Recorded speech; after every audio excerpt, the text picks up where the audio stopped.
Okay, let's unpack this. Imagine stepping onto a national stage back in 2003, not in like the usual chef's uniform, but in a quiet, elegant dress.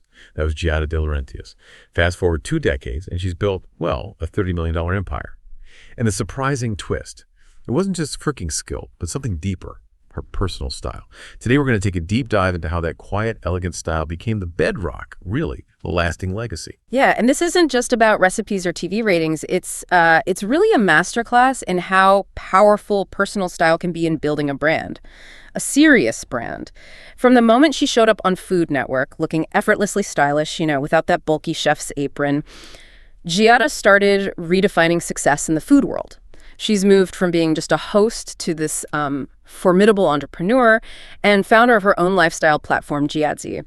What's truly fascinating here, I think, is that her secret wasn't loud ambition or like chasing viral trends. It was a signature style, elegant, minimal, deeply personal. And that's what turned home cooking into this global influence. So our mission really in this deep dive is to understand how that personal style became the foundation of her, well, $30 million empire. That's a fascinating hook, this idea of style as the blueprint, because, so often we think celebrity chefs build empires through like explosive growth or huge deals. Yeah. But Giada's story, it sounds different, especially financially. How did her approach to wealth differ from that usual chase the big deal thing? It's really quite remarkable. Before the cookbooks or the Vegas restaurant, she started with Everyday Italian way back in 2003. And now, July 2025, her net worth's estimated around $30 million. We're seeing that from sources like Parade, Penn Book Center, Celebrity Net Worth.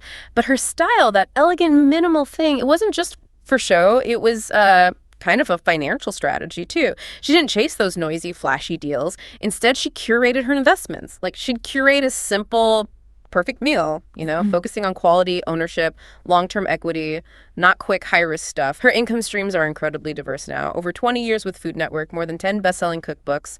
Her restaurant, Giada, at the Cromwell in Vegas, big brand deals, Target, Barilla, and now her own platform, Giadzy, which is this mix of e-commerce and content. And this diversification, it wasn't accidental, it was deliberate. She's known for saying something like, I like to stay in a place where I make the decisions, not where someone else decides for me.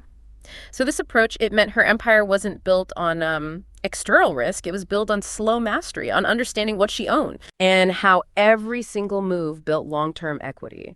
And agency, she kind of redefined wealth as the freedom to say no, really. Right. So it's not just about the dollars piling up. It's about having agency, the power to choose your own path. That's a really crucial difference. It makes you think, doesn't it? For all of us, where do we seek that kind of control and ownership in our own lives? And speaking of control, and, knowing when to pivot instead of just hanging on.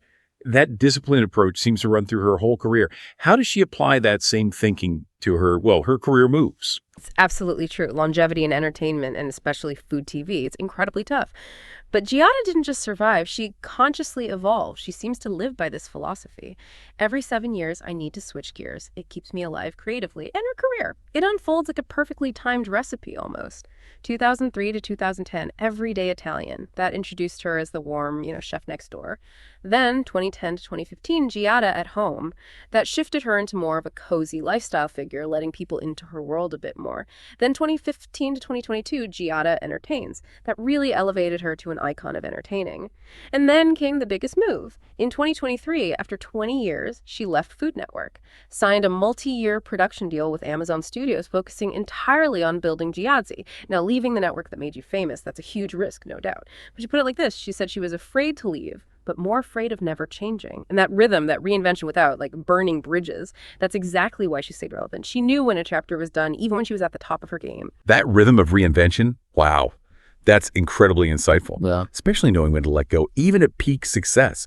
It really shows a career built not just on, going straight up, but on strategic pivots, playing the long game. Kind of proves that sometimes staying put too long is riskier than starting fresh. And it's a testament to her style that this evolution always felt so graceful. Which brings me to her public image.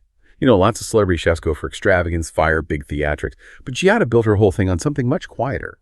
Elegant simplicity. What does that actually look like in practice? How does it show up in her brand? It's truly her signature. If you go to one of her dinner parties, apparently you won't find over-the-top decor. Instead, think simple. White plates, linen napkins, fresh herbs from her garden, maybe just a bowl of lemons. She says, a table doesn't have to be perfect. It just has to feel like you. Oh, and that philosophy.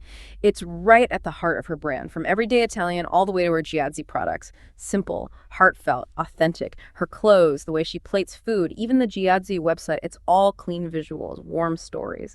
It's like a masterclass in branding through restraint.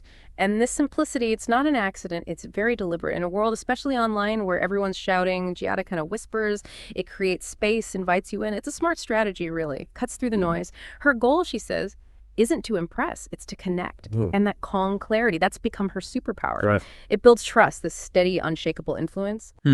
That's such a powerful counter narrative in our, more is more culture. I've definitely caught myself overcomplicating things sometimes, only to realize, wait, the simplest way was actually the best. It's a great reminder that sometimes less but personal wins. Every time. This consistent thread of quiet strength, of being intentional, it makes me wonder about her deeper philosophy. We see the sunny smile, but her life, like many people's, has had turbulence. How did she manage to navigate those challenges with such, grace? Yeah, that's where you see her real strength, I think. Back in 2015, after 11 years of marriage, she divorced Todd Thompson. Her daughter, Jade, was only 7 at the time. And you know how the headlines can be, relentless. But she kept showing up on set, on tour, on screen. She famously said something like, "You don't stop being a mother or a creator, even when your life feels like it's falling apart." What's really insightful there is her discernment. She didn't pretend the pain wasn't there, but she didn't let it define her work. She kept releasing books, expanding her shows, choosing clarity over, collapse. And then years later, 2023, that other huge decision, walking away from Food Network after 2 decades, it wasn't scandal. It was because she had outgrown the format and honestly was burned out. She noted, sometimes the bravest thing is to outgrow your success.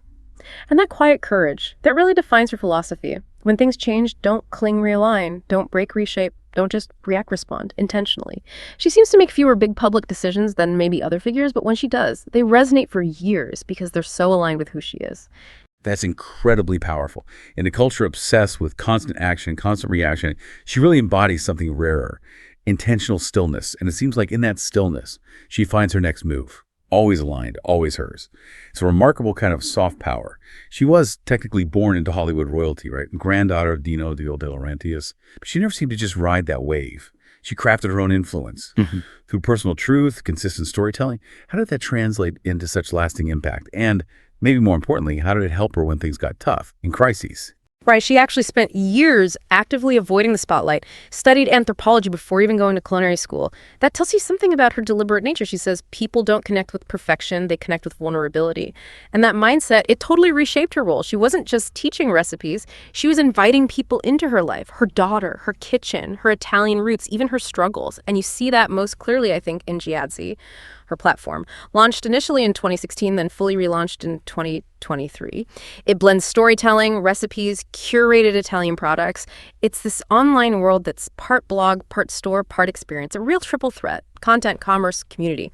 And she focuses on really specific things: organic pastas from Puglia, olive oils from small family farms. She makes videos that feel personal, like handwritten letters. It's intimate, purposeful. She doesn't try to dominate headlines or be polarizing. She leads quietly. Through style, values, authenticity, she's become this cultural curator, a lifestyle architect, a soft power strategist. Her influence isn't loud, but it lasts. And her long game strategy, it really shows in how she handles crises too. Remember in 2023, there was that online backlash about a Giadzy granola recipe, people saying it was too oily, too salty, not Giada enough. She didn't delete comments or hide. She replied right there on Giadzy's Instagram, very candidly, said something like, "This is a recipe I made for my daughter. It's not perfect, it's personal." And that response, it showed her brand is built to handle criticism because it's rooted in authenticity, not just applause. After being tied to one network for so long, she built this decentralized creative ecosystem: the Amazon deal, her own Giadzy platform, managing her book deals, and licensing with her own team. She doesn't rely on one trend. Her empire runs on foundations she actually owns. As she said in Parade magazine, "I've learned that crisis isn't the time to prove yourself, it's the time to know yourself." Wow. Her longevity isn't luck at all, is it? It's architecture. It's designed, deliberate, durable, and deeply, fundamentally hers. So what does it really take to build a $30 million empire, not by shouting louder, but by staying truer to yourself? Giada De Laurentiis never seemed to chase the spotlight. She carefully, meticulously curated it. Every show, every product, every post just reflected that same quiet force, her personal style. And that style, it wasn't just clothes or food plating. It was how she made decisions, how she built trust, how she moved through chaos, and how she kept reinventing herself. Exactly. Her journey really shows that a personal brand isn't about putting on a performance. It's about true alignment between your values and your actions, your image and your actual identity. And it shows that success doesn't always have to roar. Sometimes it really is the whisper that stays, the quiet integrity that lasts. What's so compelling here is that counterintuitive truth, the one rarely spoken. You don't have to be loud to be lasting, and you don't have to be fast to win the long game. You just have to be honest enough with yourself about who you are and where you're actually going. In a world totally addicted to noise, Giada built something enduring, maybe even eternal, by staying radically, quietly herself. And maybe that's the real secret ingredient all along. So it really makes you wonder, doesn't it? What part of yourself might you be muting, thinking it's not important, not loud enough? That can actually be the most powerful thing you own. If this deep dive sparks something for you, a memory, a dream, maybe a part of yourself you want to reclaim, just take a moment to reflect on it. Because that's where real transformation starts, right? Not in algorithms or trends, but an honest self-reflection. We really hope this deep dive into Giada De Laurentiis' empire offered you some valuable insights today.